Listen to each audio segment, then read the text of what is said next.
Hello students, it is lesson number 7, congruence of triangles. And that the first question is exercise 7.1. In that first question is complete the following statement.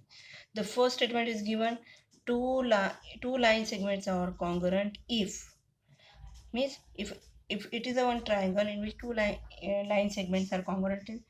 तो कब होंगे वो दो line segment कब congruent होंगे जब उनके क्या सेम होना चाहिए और they should have the same to make it congruent. दो ट्रायंगल के दोनों लाइन सेगमेंट कॉन्ग्रुएंट होने के लिए क्या होना चाहिए? There length should be same. If they have same length, okay, दो लाइन सेगमेंट कॉन्ग्रुएंट है, एक जैसे है. कॉन्ग्रुएंट मीन्स एक जैसे. तो इसके लिए मतलब क्या हो रहा है कि दो अलग अलग ट्रायंगल के दो लाइन सेगमेंट अगर कॉन्ग्रुएंट आ रहे हैं, सिमिलर आ रहे हैं, बोल रहे हैं, तो क्या होगा फिर ये means that if they have their length as same measurement or the same length. Okay, this is the first question. The B is given there. Let me write. Second question. Among two congruent angles, one has a measure of 70 degree. The measure of the other is, अगर दो congruent angle है तो एक अगर 70 congruent means same, एक अगर 70 तो दूसरा भी क्या हो जाएगा? It is of 70 degree. Similarly, the C question. Okay, in C question, when we write angle A is equals to angle B, we actually means that measure of angle A is equals to measure of angle B. मतलब अगर suppose first इसके पहले वाले question में previous question में हो जाता है 70 डिग्री का, तो अगर measure of angle A is 70 degree, it means that measure of angle B is also 70 degree. Okay, so this is the solution for the question number first. Question number second, give any two real life example for congruent shapes. Congruent shapes के लिए हमको to real life examples देना है यहाँ पर. Yes, think on that. It is open ended question. आप जो भी कॉन्ग्रुएंट दिख रहा है आप वो लिख सकते हैं. For example pen, for example scale, DOMS की स्केल बोल रहे हैं आप, पेंसिल बोल रहे हैं, अगर आप बोल रहे हैं कि वहाँ पे पेंसिल है आपकी, जो भी दो एक सेम कंपनी की पेंसिल्स हैं, पेंसिल्स ऑफ सेम कंपनी, हम लिख सकते हैं pencils of same company, scale of similar company, right. Then pen of same company, right. आपके पास चेयर हो गए, कोई दो चेयर्स सेम टाइप के चेयर्स रहते हैं दो. Okay, so that are. Then we can say the currency note of same amount, may be ना, है ना. It is open ended question. Okay, so you can right so many examples which shows the similarity. इसमें क्या करना है आपको, सिर्फ idea रहना है कि सिमिलरिटी क्या होती है, कॉन्ग्रुएंसी क्या होती है. सेम टू सेम, दो अलग अलग चीज़ें रहेंगी लेकिन सेम रहेगी वहाँ पे, उसमें कोई डिफरेंस नहीं रहेगा. ओवरलैप होंगे, उनके सब कॉर्नर सेम रहेंगे, एंगल सेम रहेंगे, इस तरह से हम जो बोल रहे हैं. तो अगर साइड सेम रहेंगे, उनकी लेंथ सेम रहेगी, ओके, उनकी ब्रेथ सेम रहेगी. so that we are discussing over. Okay, so for example, so these are the different examples that you can etcetera बोल के लिख सकते हैं आप. इसको ओपन एंडेड क्वेश्चन है, आप अपने तौर पे इसके बहुत सारे examples you can write there. Complete this question with your own. Okay, question number 3 is there. If two triangles A B C is, this is the congruent symbol. ऐसे जो लिखते हैं ना इज इक्वल्स टू, उसके ऊपर ये tilde symbol होता है, इसको कॉन्ग्रुएंट सिंबल बोलते हैं. खाली अगर टिल्ड ले रहे तो it means that it is similar symbol. So if triangle A B C is congruent to triangle F E D, मैंने दो ट्रायंगल ड्रॉ किया, देखो A B C is congruent to F E D, मतलब दोनों same to same है. Under the correspondence, कौन से correspondence है, ए बी सी और एफ ई डी. यानी ए को एफ रहेगा, बी को ई रहेगा और सी को डी रहेगा. ऐसा इस तरह से दिया मैंने. जो लेटर पहले आ रहा है वो इसके पहले लेटर से, तो बीच में आ रहा है नेक्स्ट वाले के बीच वाले लेटर से, जो थर्ड आ रहा है वो नेक्स्ट वाले के थर्ड लेटर से.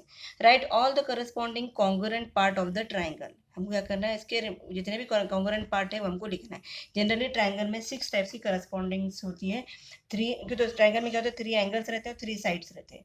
तो एक ट्राइंगल के 3 साइड्स, दूसरे ट्राइंगल के 3 साइड्स की कॉन्ग्रुएंट रहेंगे, ये 3 करस्पॉन्डेंस हो गई है. और एक 3 angles of the first triangle is congruent to the 3 angle of the second triangle. तो ये उसकी एंगल कॉन्ग्रुएंसी हो गई. तो यहाँ पे देखिए जैसा कि एंगल ए है, तो ये एंगल करस्पॉन्डेंस है एंगल एफ को, तो हम लिख सकते हैं यहाँ पे फर्स्ट करस्पॉन्डेंस क्या है इसका, angle A is congruent to angle F, right. Second हम बोल सकते हैं बी है, तो बी के लिए इसका करस्पॉन्डिंग कौन सा है, कॉन्ग्रुएंट एंगल कौन सा हो रहा है, उसका करस्पॉन्डिंग ई आ रहा है, तो सेकंड हम लिखेंगे angle B is congruent to angle E, right. Now we can write here C, angle C is congruent to corresponding angle D. So यहाँ पे हम लिखेंगे angle C is congruent to angle D. तो correspondence हम ऐसे कैसे लिख सकते हैं, angle A is correspondent to angle F, right? Angle B is corresponding to angle E, यानी सेम रहेंगे, सेम मेजरमेंट में, साइज में, सब में।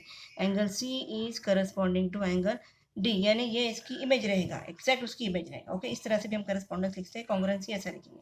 नाउ द फोर्थ वन, ये तीनों एंगल के हिसाब से हो गए। अब हम क्या करेंगे, इसके साइड के हिसाब से लिखेंगे। तो साइड में क्या होगा बोल रहे हैं यहाँ पर, A B is congruent to F E, right. ये ए बी है, ये कॉन्ग्रुएंट है एफ ई को, तो मतलब क्या हो रहा है, करस्पॉन्डेंस क्या है यहाँ पे, A B is corresponding to F side FE of the next triangle. Now the fifth one is there, BC is congruent to side ED, means that BC is corresponding to side ED. correspondence किसके बीच में, ये दोनों के बीच में, ये और ये हम इसको सिंबल के थ्रू भी बता रहे हैं, देखिए। And the last one is there AC, side AC is corresponding to congruent to side FD. It means that AC is corresponding to, क्यों आ रहा है कॉन्ग्रुएंट, क्योंकि AC करस्पॉन्ड करता है FD को दूसरे ट्रायंगल की, यानी सपोज मैं इसको 3 लाइन से बता रही हूँ, तो ये 3 लाइन से ये रहेगी, इसका रिप्रेजेंटेशन है, फर्स्ट लाइन का साइड इसके इक्वल है, सेकंड इसके इक्वल है, थर्ड इसके इक्वल, वैसे एंगल को दिया है हमने। तो this shows the correspondence among the 2 similar triangle there. Okay, so this is the solution for the question number 3. Question number 4, if triangle DEEF is congruent to triangle BCA, write the parts of the triangle BCA that correspond to angle E. and ये दो triangle अगर corresponding है तो उनके corresponding parts हमको लिखना है। तो एंगल E के लिए तो हमने क्या बोला था, सीक्वेंस देखो इसमें, यहाँ पे क्या बोला है, D है तो इसका यहाँ पर B है, इसका यहाँ पर, it is not visible there ना, अगर D है तो B है, अगर इसका E है यहाँ पर तो इसका क्या आ रहा है, C आ रहा है, इसका अगर F है तो नेक्स्ट एंगल का क्या आ रहा है, A आ रहा है। अभी हमको एंगल E पूछ रहा है, तो E के करस्पॉन्डिंग क्या आएगा, फिर C आएगा। तो आंसर क्या आएगा इसका, फिर आप सिंबल में लिखना है यहाँ पर, angle E is correspond to angle C in the BCA। Next क्या पूछ रहा है यहाँ पे सेकंड क्वेश्चन में, साइड EF बोल रहा है, दिस साइड EF, तो उसकी करस्पॉन्डिंग साइड क्या आएगी, CA आएगी। तो देखिए यहाँ पे is equals to which correspond, sorry is equals to correspond to side CA। Okay, so the next is there, angle F is there, so angle F is here, corresponding angle is A, so here angle F is correspond to angle A of the BCA triangle. Okay, इसको आएगा angle A, और एक side दिया हुआ है DF side दिया है, देखिए D और F साइड दिया है, तो हमारी क्या आएगी दूसरे ट्राइंगल की, B और A आएगी। सो करस्पॉन्डिंग साइड और लाइन सेगमेंट इज BA, तो लाइन सेगमेंट है तो हम इसको बार से रिप्रेजेंट करें। So this is the solution for the question number 4 by using the correspondence of the given triangle. Hope you understand entire exercise and do the practice and solve all the sums.